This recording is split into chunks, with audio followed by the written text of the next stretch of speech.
I'm going to get real today. You probably love listening to nutrition podcasts like this one. And if you've ever listened to a podcast like that and you thought, hey, this person sounds really confident, they sound like they know what they're talking about, but what they're saying doesn't match what I heard on a different podcast last week or today. That is not your imagination. There is a study from just a couple years ago in 2023, the Brookings Institution, that looked at 36,000 episodes from 79 prominent podcast hosts. It found that more than 70% had pushed at least one unsubstantiated or false health claim. This is the world we're living in today. A BBC investigation of one of the top podcasts on Spotify counted 14 harmful health claims across 15 health episodes, and this is not uncommon.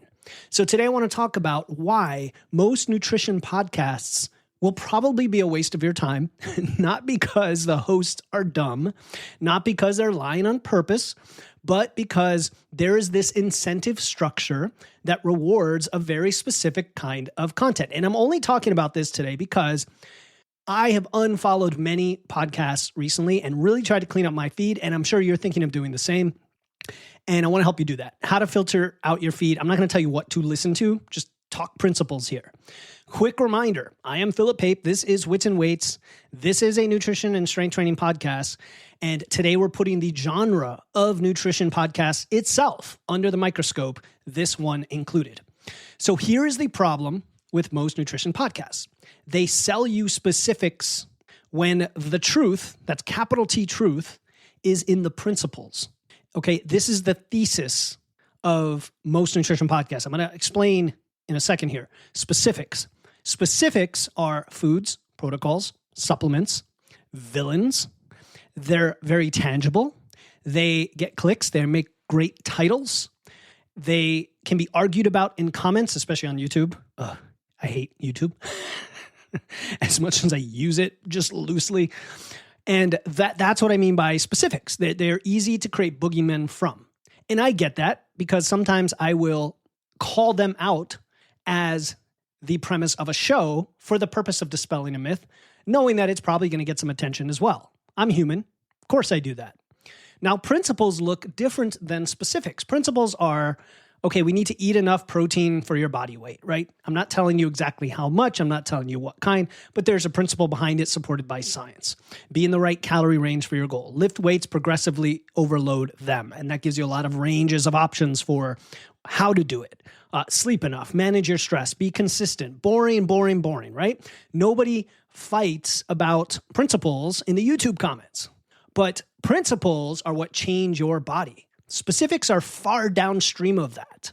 Specifics are going to change in infinite ways, not only across people, but even for yourself across the days, weeks, months, and years of your life.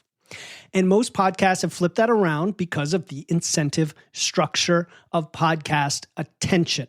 So I'm going to give you 3 places where you're going to notice this when listening to nutrition podcasts. And I want you to evaluate this show as well as others you listen to in this context. Okay, so the pattern number 1 is the single villain podcast, where everything wrong with your body comes back to one thing. It's carbs, if it's a low carb show, or carnivore or keto, something like that. Seed oils, cortisol, if it's a stress show or they're trying to sell you hormone supplements, or your thyroid, or your gut, if it's functional medicine, right? Hormones in general, if it's perimenopause, toxins, if it's detox. Does this sound familiar? And the tell is that the villain is always the thing the host can sell you something to protect against, right? Functional medicine podcasters are probably the bane of this. There's a small amount of them that I like, but many of them, there's this villain. You know, your gut is the villain. And here's a $400 gut test and a supplement protocol and a hair test and a blood test and lab work. And by the way, we have coaching, etc. Every time the villain is a perfect match for the product they're offering. Okay. And I'm not saying that carbs don't matter or that gut health is a fake thing, fake news, or hormones are irrelevant when it comes to perimenopause. What I'm saying is that real physiology never comes down to one thing. The body's a system. Systems have constraints. You have to figure out which constraint is binding for you today in your specific situation. And of course, if there's a podcast that appeals to you and seems evidence-based and you trust the host and it is about one of those topics, that's perfectly okay. Just look for the villain product connection. Okay. Pattern number 2 is the supplement as a fix podcast. So I recently started saying no to just about every pitch for someone who owns or promotes supplements. Even though there are plenty of great supplements, that's not the issue. In the women's health space, especially perimenopause, menopause, which, by the way, I love that space. I love that's most of you in my audience. That's many of you in my audience.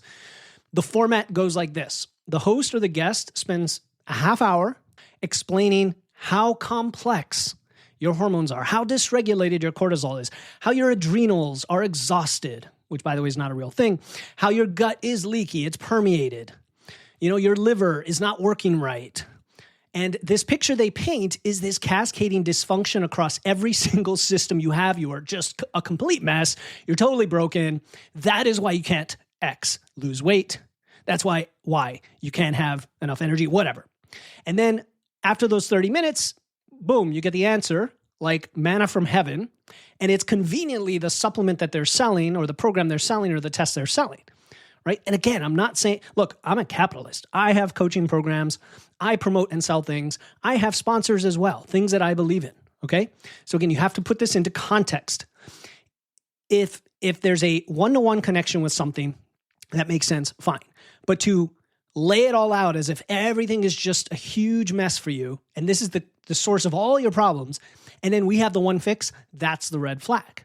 So what are the odds that a single supplement is going to fix your quote-unquote hormones if they're complex, as they just described for the first half of the episode? I want you to think about that a lot. Okay. Now, some supplements, as I mentioned, have plenty of evidence behind them. Creatine, caffeine, vitamin D, fish oil. If you're deficient and you need things, absolutely take supplements if you're not able to solve it through, for example, real or whole foods.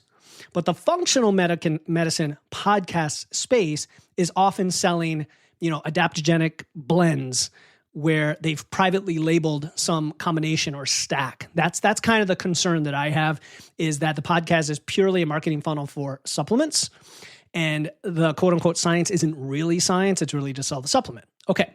Pattern number 3 is the foods and protocols over principles. So I alluded to this already, before we got into these patterns.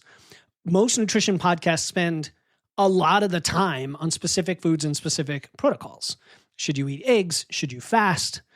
Are oats bad now? Or maybe they focus on organic versus not, whatever. And by the way, there's some great podcasts on the other side of this that handle the nuance so well. Okay, so well. And that's what I look for. So the listener of these podcasts is getting stuck in like a tactical loop. Every new episode is a new specific idea, and you never resolve it, right? There's a new idea. You binge the show. You get all this information flooded into your brain. I think that's where a lot of the confusion comes from. The problem is there's not a universal answer, and that's a good thing. That's a good thing that there's not a universal answer, because otherwise you're constantly chasing the universal answer instead of the principle of, hey, do you tolerate certain foods? Are you including the things that you need for your goals? Are you getting enough energy? Are you lifting weights? Like the principles, and then the food is like a vehicle for the principle for you specifically. So if you put this in the context, an analogy of like building a house, would you spend most of the time arguing about what types of nails to use, or whether the foundation is square, whether the load on the house is balanced, the walls are plumb? Now you may be like, yeah, I don't even know what you're talking about, because I'm going to buy a house or hire a contractor. But nonetheless, I think you get the idea that principles are like the structural questions about the foundation. And then the specifics are like the nails of the house. And I would say most podcasts are episode after episode after episode about the nails. That is why most of you I talk to, you find my show and you're like, I've been listening to podcasts for years and I still don't know what to do or even what to eat. And now if you come to me saying, what do I eat? You'll get an answer like, I'm not going to tell you what to eat. I'm going to help you figure that out for yourself based on the principles. So the only other thing I'm going to throw in, and this is more of a personal preference for you in terms of like what you enjoy, a lot of podcasts I've noticed spend a lot of their runtime on banter, joking around, telling stories about their week, their training, hyping each other up. Nothing wrong with any of that if that is what you're looking for, like a form of entertainment. We've done surveys most years for this show, and one of the things people say they do like is the lack of banter. Now, I'm by myself, of course, but sometimes people take a lot of time talking about things that are not relevant, and I know I like to get to the point, and you do too. So to get the depth we need on principles, I'm usually 30 minutes almost exclusively talking about the principles, understanding the mechanism, saying what I don't know versus what I think I know based on the evidence, and then teach you what you're trying to walk away with. Hopefully there's a little bit of entertainment there, of course, but you're also trying to learn and then apply that information. So how do you tell which nutrition podcasts are worth your time? Just to wrap this in a bow, 3 things to listen for. Number 1, does the host ever say, "We don't know yet," or "I'm not sure," or "the evidence is mixed"? If so, that's awesome. That's what you want to hear. This phrase of "we don't know everything" is a marker of credibility because real science always has unresolved questions. Hosts who never say that, who just act 100% confident all the time, are selling you certainty that doesn't exist.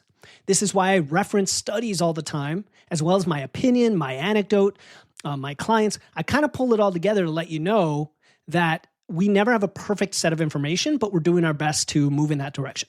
Number 2 is, do they teach principles or just hand you protocols? Now, I know you want to learn what to do, but be careful that the what they're telling you isn't so narrow in scope that it's not for you, that it's not a model you can apply across other situations. It's just this one specific thing, and then you get caught in a trap that sends you in the wrong direction. Number 3, do their incentives line up with your needs and progress? Or are they just always trying to sell something very specific like a supplement, right? And again, this is hard to tease apart because there's a lot of great podcasters who have coaching that they sell. And the coaching is fantastic. And it lines up with their principles and helping you make progress. But many others do not. All right. So that is the bonus for today. Kind of short, but maybe longer than I wanted. If this resonated, just hit the follow button. That's all I ask you. Hit it. As a bonus, share this with another listener of podcast episodes, just to say, hey, I'm curious what your feed looks like who do you listen to? Maybe get some ideas going there. And that's all I ask. Just hit follow, share the show.